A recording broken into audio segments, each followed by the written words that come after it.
someone is going to build a great tool to write in a new way, and that will expand the realm of human possibility. How do you use ChatGPT every day? I really do use it as a general purpose tool. Every few months, I find new ways to use it. Have you read the paper Driven by Compression Progress? Compression is like the secret to intelligence, and we're going to go figure out how to compress as much knowledge as possible. That's how we're going to make AI.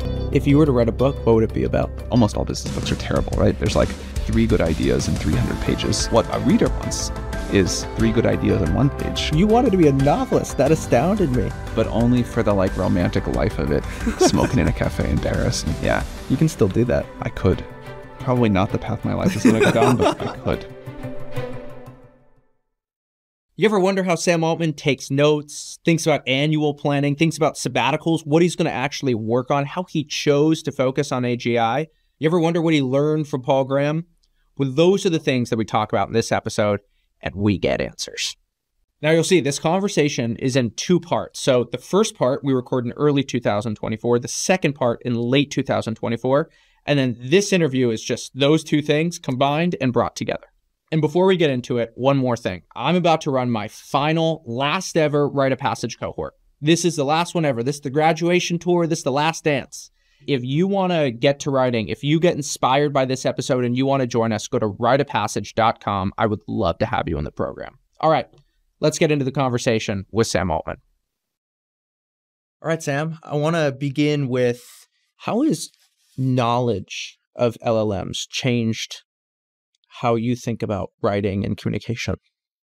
I mean, I think we are going to not all of us. I think many of us are going to write in a different way in the future. And I don't mean like people are just going to use LLMs to like write stuff for them, because one of the strangest things that I think happens is when people put a few bullet points into an LLM, have it generate a nice email, send it to somebody else, and then they summarize it on the other end, because we just can't agree that, you know, we just want the bullet points back and forth, and there's still this societal nicety. But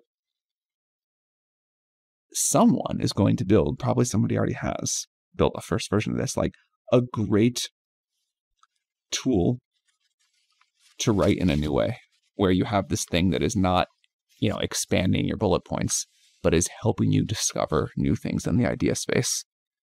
And that's awesome. Like, that's what computers do at their best, right? Is they help. They are a tool that help you do things you otherwise couldn't do. I've always thought it was strange how we've had this tools for thought idea for decades, and yet the vast majority of the way people write is they open up Microsoft Word and they have no aid from a computer, really. It's just like a typewriter. Yeah. I mean, it turns out that like writing's pretty good. We can for sure make it better, but I understand why that's where we are. Tell me if this is baseless or accurate or where on the spectrum it is, but I find it interesting that there's a juxtaposition between words being more important on the input and then moving away from words with the output. Sora, DALL-E. I think words are going to be a huge part of how we communicate with computers, how we program computers. And natural language is kind of the interface to computers that people want, I think. I think that's been, you know, sci-fi predicted that for a long time. But I think a big part of the revolution of ChatGPT was you could just talk to a computer in plain English and get it to do all these things. It won't be the only way we want to interact with computers, of course. And you'll have multimodal input as well as output. But we are very finely evolved to use language. There's also something special about text. Yeah, for sure. Searchable, malleable. There is a reason that this has been such a part of, like, to imagine humanity and human culture without language, it's like, oh, it seems impossible. I can't do it. And even text itself, there's a rigor to text. There's a rigor to thinking in text for sure. Yeah, yes. Okay, I get it. Because you can point to specific words and sentences that you disagree with rather than just the overall vibe. So if we're having a conversation, I can't remember the exact word that you said, but if there's a transcription, I can say, it was this that I really like, this that I think we can make some minor changes to. How should ChatGPT be changing how we teach our kids how to write? I don't think we know yet what the writing of the future the process is going to look like. I would bet it's just like a safe baseline that it's not going to change all that much. I think we will have new tools that let people write in different ways and hopefully get more sort of idea refinement and generation out of the process. But, this thing that people say of like, well, no one's ever going to learn to write anymore because now it's just like that. That's not why people really write in the first place. Like the kind of writing that you can just, the kind of thing you would do by having ChatGPT go write your kind of, essay for English class. That's not real. That's not what this is about anyway. And if ChatGPT can help people do a writing-like activity and get higher quality thinking out of it, that's wonderful. Tell me about that. Literally, if we believe that a big part of the value of writing is to clarify your own thinking, and we can have new tools that help you do that better than before, that'll be a big win. What I think of ChatGPT as raising the returns to is the initial seed, the big bang moment of an idea. And this is a way that I like using ChatGPT is I know that I have a distinct idea if ChatGPT disagrees with me. And then once I have that idea, if I can clarify it in some sort of way, then ChatGPT can help me find examples and stories, things that amplify and help to grow the initial seed that I've planted. Totally. I think I try to like watch people in like very different walks of life use ChatGPT, and it's always illuminating. So I watched 2 students use it to kind of like help with their homework, do their homework, to be honest, recently. And one of them basically just like put in their thing and wrote their whole essay. And I was like appalled because I kind of knew that was a theoretical thing that people were doing at, significant volume or whatever, but you hear about it. But like to like watch someone just like do that and then get an essay that was, bad, but like passable out of it was that was like a real, like, what have we done moment. I was like visceral in a way that, I'd never seen someone do it before. And then I watched someone else use it in a very different, more interactive way to try to do something more like what you're talking about, which is like, I have this idea, I can't quite articulate it, I'm kind of stuck.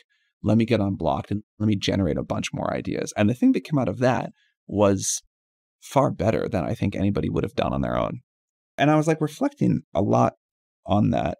And the first question was like a bad question. Like if you can just put something in and get a super interesting, or I thought not, a super passable response, I think we're just like asking people to do the wrong thing. Whereas if it's something that like gets them to want to think about a question differently and use the tool to help them get somewhere they wouldn't have gotten on their own, that's really interesting. How do you use ChatGPT every day? I used to only use it for a few things, and both ChatGPT has gotten better and I figured out how to use it more. And so the cool thing now is I really do use it as a general purpose tool. And I hope that a few years from now, when you ask that, I'll say I use it for most things that I do. Like every few months, I find new ways to use it, new ways to incorporate. It's obviously still terribly integrated into most people's workflows, but that's just going to get better and better. When you're talking to friends, you're like, you should use ChatGPT for this. What are the themes that you're telling them to do? The thing that I hear about from my friends that they love it for the most is like computer programming help in some way or other. And the number of people who say that's like transformed my life. It's very gratifying to hear. It's a lot of fun. Like there are other things where people say it's like changed the way my kids learn, or teachers say change the way I teach. That's great too. And then there's like incredible examples with healthcare, the way people are using this for creative work. But the programming one is like near and dear to my heart. Many of my friends are programmers, so I hear about that a lot. Email. Yeah. You do a lot of writing by email, and you've...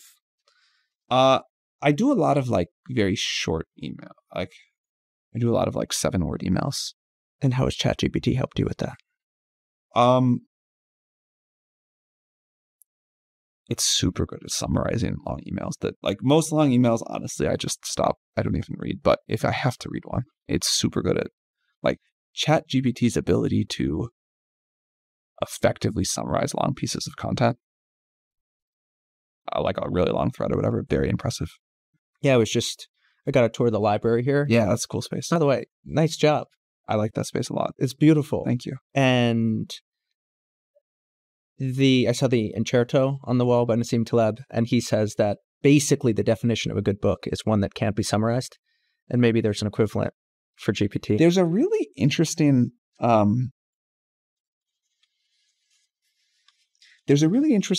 thing there, which is that at some sense, it took me like years to really understand this, but Ilya would always say that what these models are really about is compression. And we're going to go figure out how to compress as much knowledge as possible. And that's how we're going to make AI. Compression is like the secret to intelligence. And that was like, I had to meditate on that for a long time. I'm sure I still don't fully understand it. But there's something deep there. I was talking to your assistant. She said that you think very clearly. You're like a man of few words, but when you say something, it's really, you're clear on what you want and you've really crystallized your message. I guess the part of that resonates is I do try to like get at the essence of a problem. And I definitely don't like when other people communicate unclearly. I thought it was really interesting in your conversation with Joe Hudson, how you spoke about the way that you've released anxiety from your life. How has that change in your internal state shown up in your thinking? I don't remember who said this, but someone, I don't even remember if this is a friend or this is like a famous quote, but someone said like most people can't even let themselves think the interesting thoughts, much less say the interesting ideas. And I think there is something about the world that has gone horribly wrong there. And I'm sure having like background anxiety running as a process makes it harder to think new thoughts.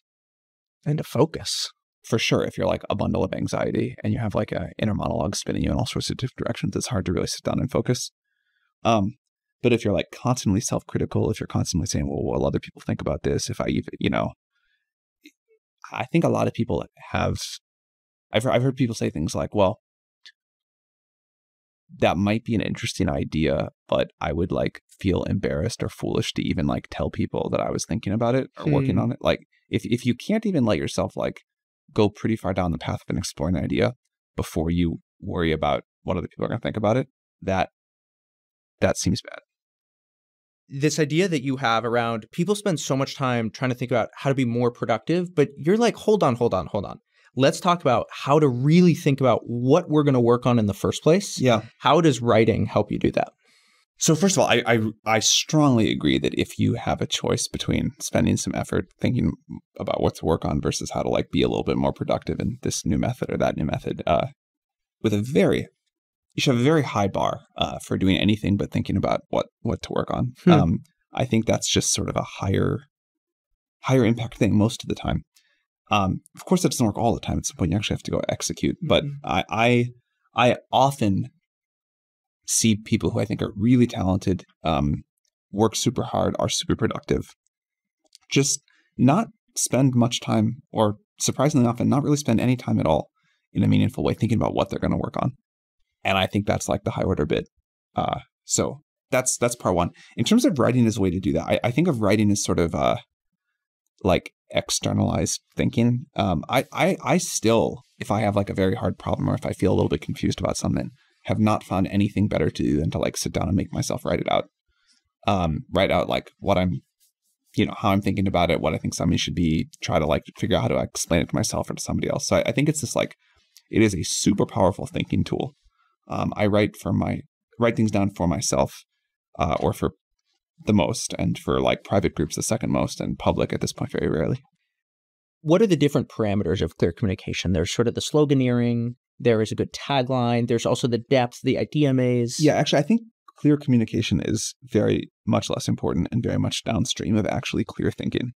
So if you know what you're going to do, if you've like figured out how to like reduce that to the essence of why it's a good idea and what the plan is going to be, what the priorities are going to be, then communicating clearly about that is not so hard.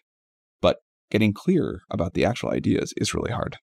And so I think unclear communication is a symptom of unfocused thinking for the most part. Napoleon, he has a line about the importance of clear directives, clear communication, because when you're on the battlefield, you need to be able to articulate things simply and have alignment for the team. Lots of similarities with what you're saying.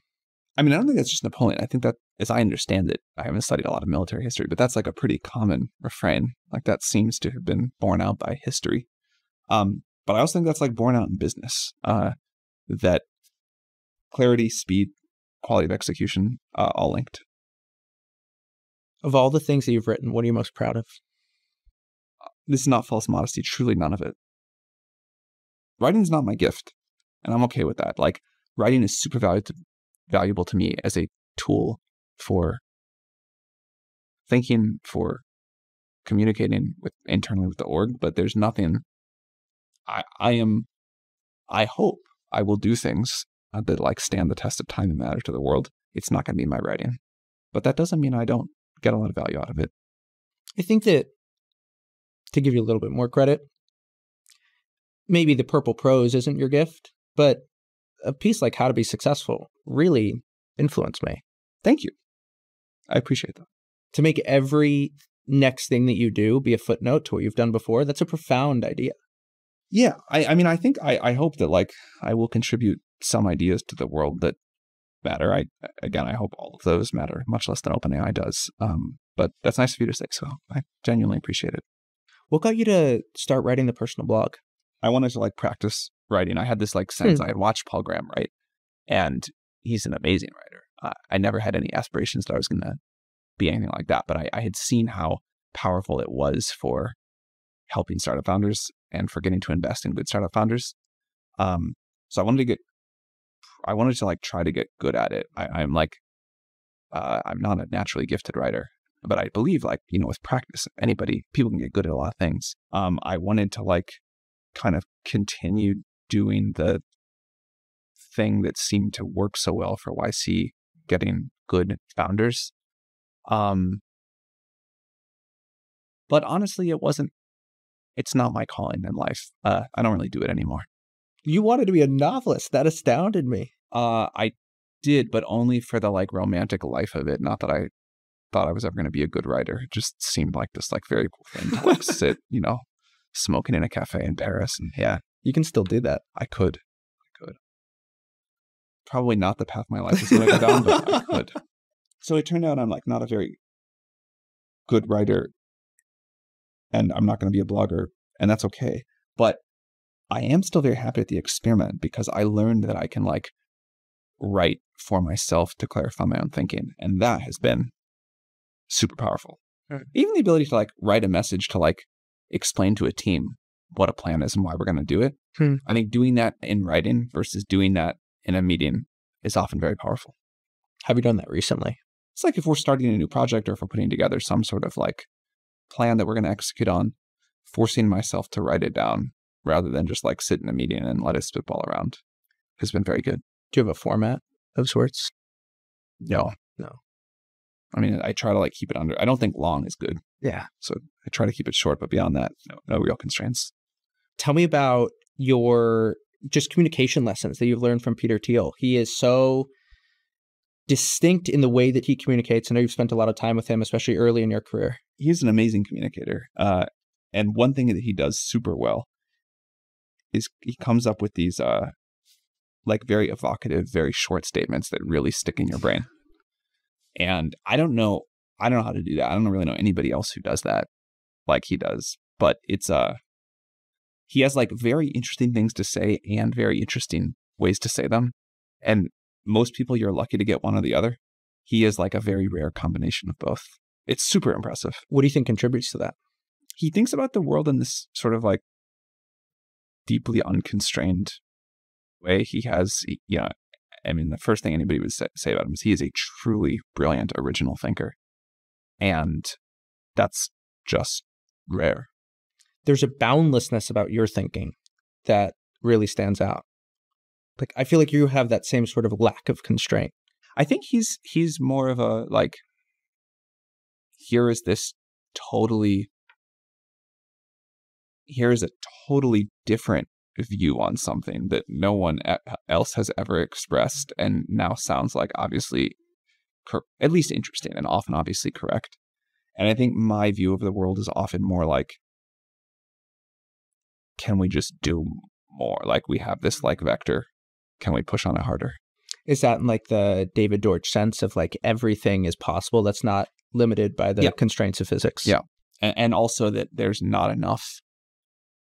People don't, to tie it back to Peter. I remember sometime someone asked, like a long time ago, someone asked him, what was your biggest investment mistake ever?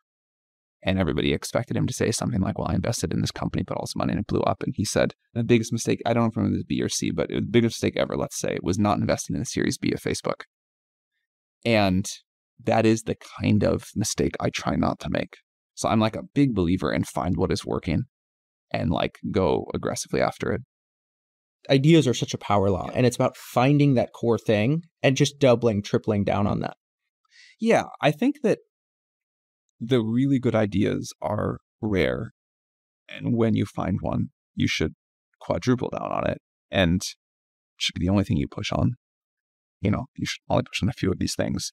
In writing, in business, whatever, I really believe in this principle. And I mean, I think this is why like almost all business books are terrible, right? There's like 3 good ideas in 300 pages.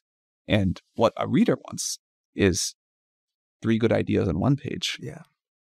Did Paul Graham teach you anything specifically about writing? Yeah, mostly just by reading his essays. I think like many other people, my introduction to the startup world and excitement about it came from reading PG's essays. He's like an unbelievable writer. And that was a topic of like great interest to me and many other people. I think a whole generation of us like copied PG in all of these ways. And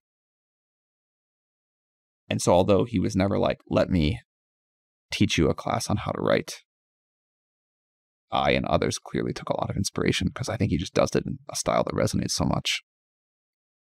Clarity, precision, density. Yeah. Like if you go read average business book versus PG essay, it's like they're both business writing, but other than that, they're like different species. There's no posturing. He says interesting stuff. He says it clearly. He doesn't waste your time. Nothing feels fake. Mm-hmm. Pitching, coming up with a story. How does writing factor into that? Again, I think of like writing as a tool to think more clearly or to get to the essence of something. And then hopefully when you're in a pitch meeting for your startup or whatever, you've already figured out how to get that down to the clear essence of it. And if you can, it's really dramatically different to be on the other side of a pitch if the person has like gotten their thinking clear ahead of time or not. It's also a bonus if they're a clear communicator. And I can like think of a few examples of people who I think are exceptionally clear thinkers and horrible communicators, but it's rare. Like I had to sit here earlier as you were talking about that and think. And so if someone can get their thinking clear before a pitch, then they can get across to you what they're trying to do. And there are a lot of people who can do this without writing, but I often find that writing is really helpful. And I often find that there are these ideas that I think I'm super clear on, and then I try to make myself write down like a 1-page summary. And I was like, oh, I didn't really understand that in the first place. Do you do a lot of Google Docs exchanges with friends? I used to. Like all of life, it's just been in this like weird through the looking glass past year and a half or whatever it's been, but not even that much. Since ChatGPT launched, all of like the normal hobbies of life pretty much have gotten attenuated. When you were doing that, how did it help? What did you ask for? Be like, I'm thinking about this. I'm thinking about doing this thing, or I'm thinking about this idea just because it's interesting. What's the next step, or tell me where I'm wrong. And you can do like a lot of that over dinner parties and make a lot of progress. You know, you can like host friends for a weekend and talk about something a lot and make a lot of progress. But there is something about the process of trying to crystallize it onto a sheet of paper that has to be like internally consistent, that doesn't let you like hide from the weak points. The constraint I like to give people is it needs to be short enough that you can send it to me in a screenshot. Like a mobile phone screenshot? Not for everything, yeah. but I like that. I personally think that's like maybe too constraining for some important ideas, even though I directionally super agree with you that like short is critical. How much of your own writing, the inspiration is born from conversation? A lot. But it kind of like comes in as this jumble of ideas, and then writing is helpful because it, I think of like conversation as this very generative process, and then you've got to like grind it down to the essence, and that is best done like sitting in front of a big monitor with no one else around. The image of tangled headphones came into my mind. Interesting. For me, the image is much more like grinding down rocks than untangling something, because it's more like a process of like removing than untangling. And when you have all these like slightly different ideas banging against each other, you kind of end up with the right core. Mm-hmm. If you were to write a book, what would it be about? I mean, a lot of times people say like, hey, this AI thing seems really important. Can you recommend me a book to read? And I kind of think about it and say, no, not really. So I think I would try to like write the book for the people that ask what they should read about AI. And I think I would start with like, here is the historical context of other technological revolutions, why this one will be similar, why it'll be different. Here's how the technology actually works.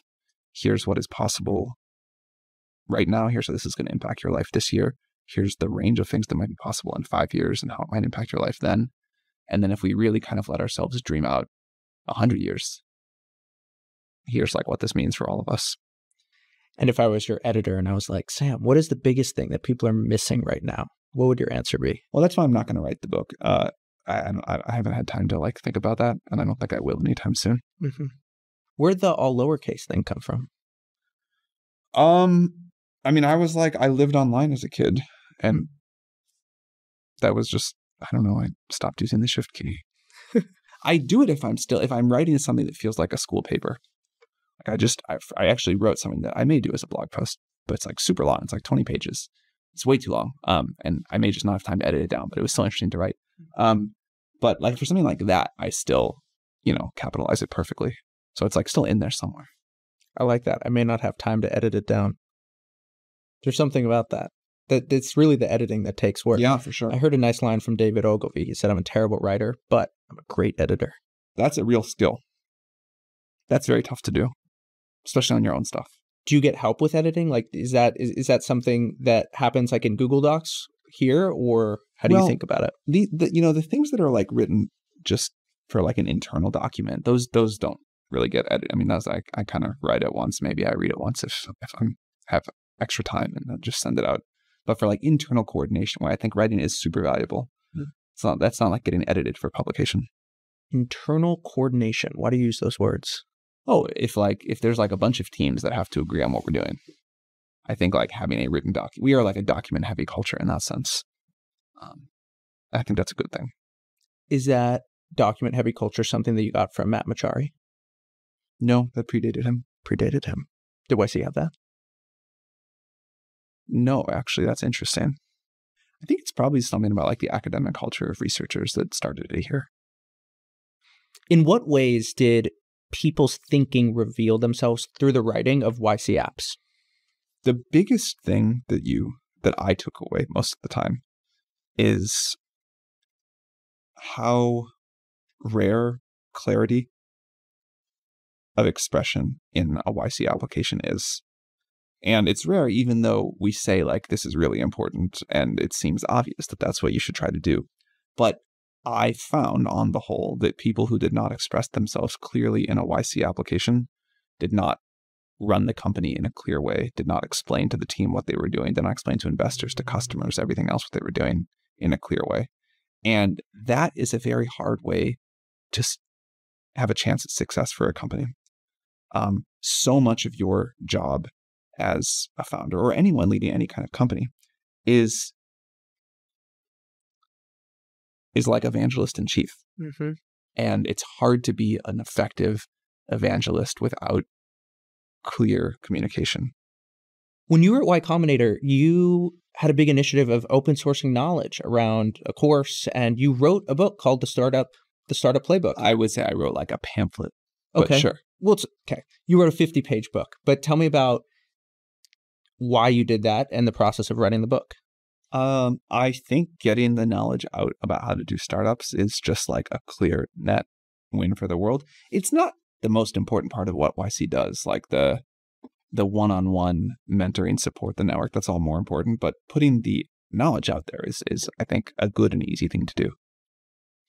And what is something that you learned while running YC that you feel like really influences the way that you run OpenAI?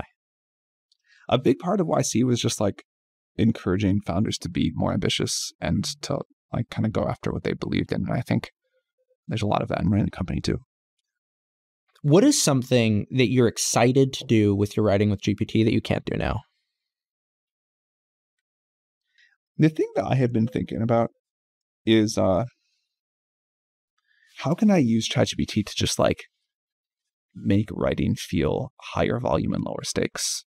Like how I still like if I have to go write like a 10-page thing, that still feels like a huge thing to have to go do. And there's like a lot of activation energy. I have to like wait time in like the right mood, and then I have like hours of uninterrupted focus.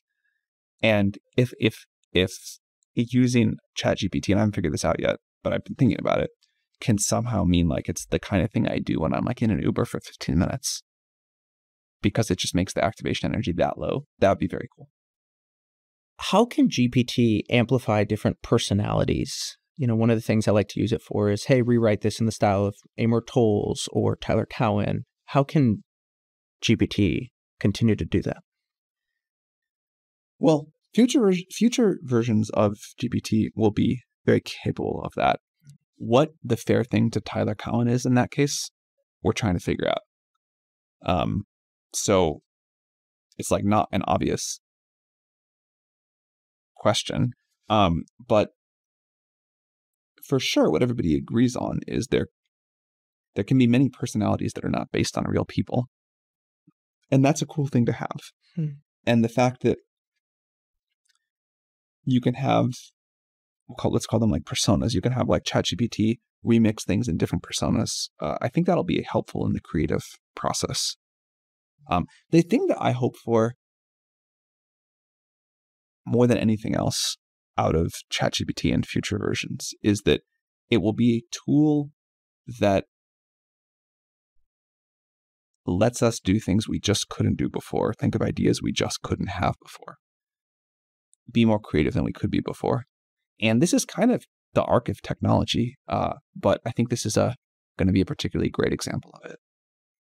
Creativity not limited by skills, but by the ability to think of the idea in the first place. Not even that. Like, if these tools like can help you think of the idea, but you've got to be a great curator. Like, I don't know exactly what it's going to be like, but I do know people are going to get very good at using the tool, like they do with any new tool, and that will expand the realm of human possibility.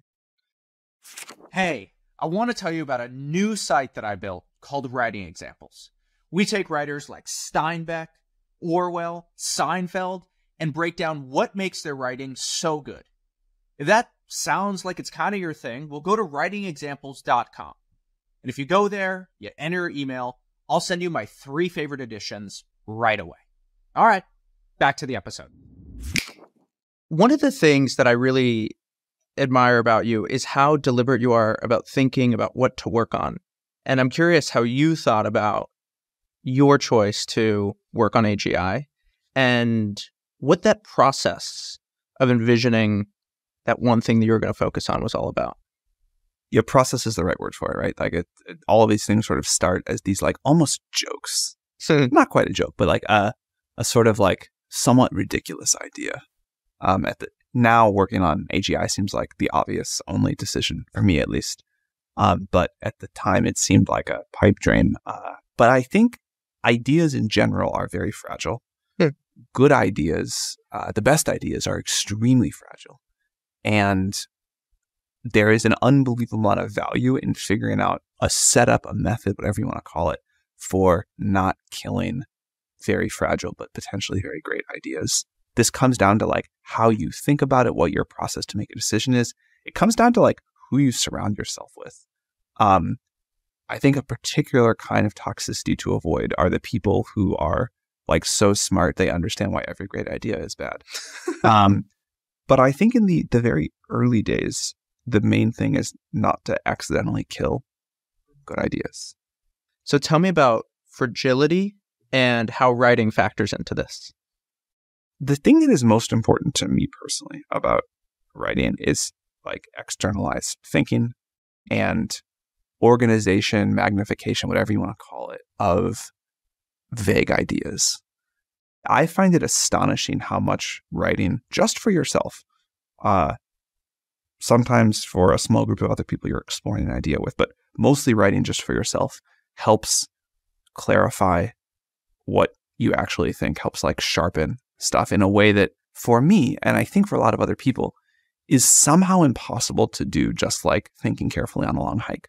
Like in your head. Yeah. It's harder to hide really messy thinking when you have to actually write it down and look at, like, stare at it. So tell me more about the process. As you thought about your plan in the early days of OpenAI in terms of focusing on this, what was the sort of final output of that process where you said, let's do it? I do remember intermediate stages where it was like, talk to like a bunch of people, have all these ideas, write out like, okay, here's what we're going to do. Like, here's our plan. You would write some of those down and it would be like very obvious to you immediately. Like, okay, this actually makes no sense. You feel it or you think it through. And when you stare at it, like, it's one thing to like have a couple of beers with some friends and say, we're going to build AGI. And it's another to say like, okay, here's a full cohesive plan for what it's going to look like. And that makes some of the bullshit fall away. So many of those we'd write out as we were thinking through the different things we could do and how we would, it's going to be an organization, we're all going to go join some university research lab. Like, that helped get rid of some of the silliness. And again, now it all seems so obvious that this feels weird to even say, because like, of course this is what we're going to do. Right. But at the time, it was deeply not obvious, or a lot of other people would have been doing it. That would be sort of my like evidence point for it. And then eventually, if you write something down that looks like credible enough, you send it around to other people. They have the same experience. They might rewrite it. They might edit it, but they also kind of say like, all right, when I have to like stare at this in black and white, it's a little different. I'm a big believer in getting like input from lots and lots of people, especially on like hard questions of what to go do in the broadest sense.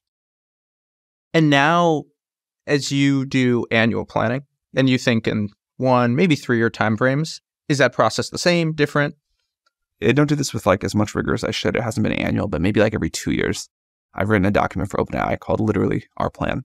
Nice. And the first one was like 25 pages. And that was like lots of hours of talking to people, getting feedback, but it was like a sharpening process, the whole thing. There was then one later that was like 15. There was then one that was like 4. I believe we could do like a half-page version now. And I think that's like that's a great sign of progress. Yeah. How much writing are you doing day to day now? Every weekend I'll like write something and usually share it with like 10 people internally or something. Just like, here's a thing I've been thinking about that we should do. Yeah. I have been working on something I actually plan to publish, which is rare for me now, about just sort of what the world looks like if we get AI-driven abundance and like why that's important. But it's a long way to go. As you think about how AI is going to change writing, what skills are going to be more valuable versus less valuable? In a world where like AI can do lots of things for you, having great ideas, knowing what you want the AI to do when AI can do anything is really important. Taste, creation, like expert level, like whatever it is that PG does. Yeah. That's going to be super valuable. I love using ChatGPT to help me write something. Especially like as I've been trying to write this thing. If I get like stuck, it's a sort of like super thesaurus. If I just can't figure out how to phrase something, or I'm like struggling with something, or like just can't get something to flow. But it's definitely not like gonna replace coming up with the ideas anytime soon. It's an incredible tool for writers, but definitely not a writer. Like a sparring partner. Like a collaborator, like someone you can like give like a subtask to. Yeah. That's a lot of how I use it. Is a lot of times I have a word that I'm struggling with, and I'll say, give me 10 words that would work in this sentence, and then I'll take the sentence, quote it, and then it'll give me the output. It's really good at that. Yeah. How do you think that we should be training writers differently in a ChatGPT world? I heard this story once. I don't know if it's true or not, but it was like some creative writing teacher. They would have these students come and, you know, the first day or whatever, she'd like give an assignment, which is write the first paragraph of your novel. And people would come in with all of the standard like freshman and college mistakes, like, you know, way too many like stretched metaphors, way too much like flowery language. And then she'd go through this like exercise of, I think, a standard one first, which is cut one metaphor from every page, cut one unnecessary word from every sentence, cut this, cut that, cut that. You take this like 10-page thing down and you cut it down to 1 page, and it would not be so tortuously overwritten. And then the class would read them and they would say like, okay, what happened here? Like, and the answer was, there was like no story at all. There was the instinct was try to like write this like beautifully whatever kind of satisfying to write thing, but it's no fun to read. Like, the readers want a story. Yeah. And the thing from this like teacher is that we might teach people to write beautifully, but there's no interesting story. On the other hand, you have these like sort of massively mass market successful, I don't even know what, like I'll pick on like the Twilight books or something, quite interesting story, horrible writing. Sure. And the question is like, can we make it easier to get both? And can we teach people how to use these tools? Do you have a sense for how good ChatGPT storytelling is? Like, if I turn on voice mode and read it to a kid, how much better is that versus mom? I think the storytelling is not yet very good, but I would expect it to get better. We're still at a place where the models are just generally improving so much. I mean, there's areas that we could push on that'd be better for storytelling, but if the model just gets a lot smarter, and also if we train it to be better at storytelling, that will help. How do you do that? You show it a bunch of examples of what makes a good story and what makes a bad story, which I don't think is like magic. I think we really understand that well now. We just haven't tried to do that. Yeah. When you're sitting down to write and you're thinking about creating a focus state, what is it that you're doing in your process to really create that? I used to think like, oh, I got to get in the perfect place and I got to like set a time that I'm going to like go to this coffee shop and put on my noise canceling headphones and I'm going to be in writing mode. And now I will take any 11 minutes uninterrupted that I can get, like sitting in the back of a car, laying in bed, like whatever it is. I mean, if I had like a perfect thing, it would be like, you know, Saturday morning with a cup of coffee and nothing scheduled. And that is great. Like if I got to sit down and like, if I have to write like a long thing, I will try to set that up. But most of it happens in like short chunks in the back of a car. You know what I use a lot is I use the voice feature. I take it and I ask it to just clean it up. And I find ChatGPT to be so helpful with that because I'm much more generative with my mouth than I am with my fingertips. Interesting. For me, it's the opposite. Really? Yeah. I'm convinced there's ideas I would never have sitting and talking with people that I just need to sit and type for. This is like obviously a very common observation, but figuring out like the right amount of being with people, talking, you know, getting exposed to like a lot of ideas and then having some time alone to think, to write, to just sort of like do some deep work, whatever that is. I think obviously this is a super important pattern to a lot of people, definitely to me. My sort of like rough rhythm is I'm like, you know, in the office kind of nonstop all week. I have no time to think. It's just like kind of crazy packed. And then on the weekends, I have like long, quiet blocks and I'm not really around people. And that cycle is very important to me. And is that fractal? Like, do you sometimes take a few weeks off or anything like that? I used to. I think that's like really good. Like when I've taken like long chunks of time off, I would do like a month of like nonstop hanging out with people and then like a month of, you know, being in the woods, on the beach, whatever. That doesn't really happen anymore. Yeah. Do you take notes during the week that you reflect on, or is it just all in your head? No, I'm a huge note taker. Oh, tell me about that. There's all these like fancy notebooks in the world. Yeah. You don't want those. You definitely want a spiral notebook because one thing that's important is you can rip pages out frequently. And you also want it to lie like flat and open on the table. And if you like open pages, you want them to like, you know, like be able to lay like this, whatever. You definitely want to be able to like rip pages out. I'm a big believer of like, I take a bunch of notes and then I like clearly like rip them out so I can look at multiple pages at the same time. And I can like crumple them up and throw them on the floor when I'm done. Like when our house cleaner comes in on like a, you know, whatever, there's just these pile of crumpled papers that I'm like type my notes in or whatever on the floor. You definitely want like a kind of paper that is like good to write on, which is a feel thing, but most paper is terrible to write on. You want hard front and back to the notepad. So, and you also want something that can fit in a pocket. I was about to say that. I think the Uniball Micro 0.5 pen is the best pen overall, but the Muji 0.36 or 0.37 in dark blue ink is a very nice pen for other reasons. So those are the two I would use, but I think this kind of notebook and one of those two pens is the right answer. And how many notes you're writing per day in that thing? I go through one of these like every 2 or 3 weeks. Oh, wow. So you're taking a lot of Well, this, you can see how much I've ripped out. Like this used to have like 100 pages in it. So that's how you think about it. So you're going to basically take the notebook and then you rip out the pages. Pretty and you much. don't have completed notebooks. I don't have completed notebooks. Wow. What inspired this? Where does this come from? Lots of trial and error. Many kinds of notebooks, many pens, many different systems. This one's really good. Another thing I've been thinking about when it comes to the influence of AGI on creative mediums is just the competence with the written word is going up so much. And here's what I mean. There's now, you know, with Sora, you can create videos using text as the input. Yeah. You can do that with music. You can do that with images. And that's a big change in terms of the influence of writing on our world. Again, for me, like writing is a tool for thinking most importantly. And I don't think that's going anywhere. And so I think it's really important that people still learn to write for this reason, in the same way that even if there's going to be like less traditional coding jobs, coding is a great way to learn to think too. Mm-hmm. So you should still learn to code.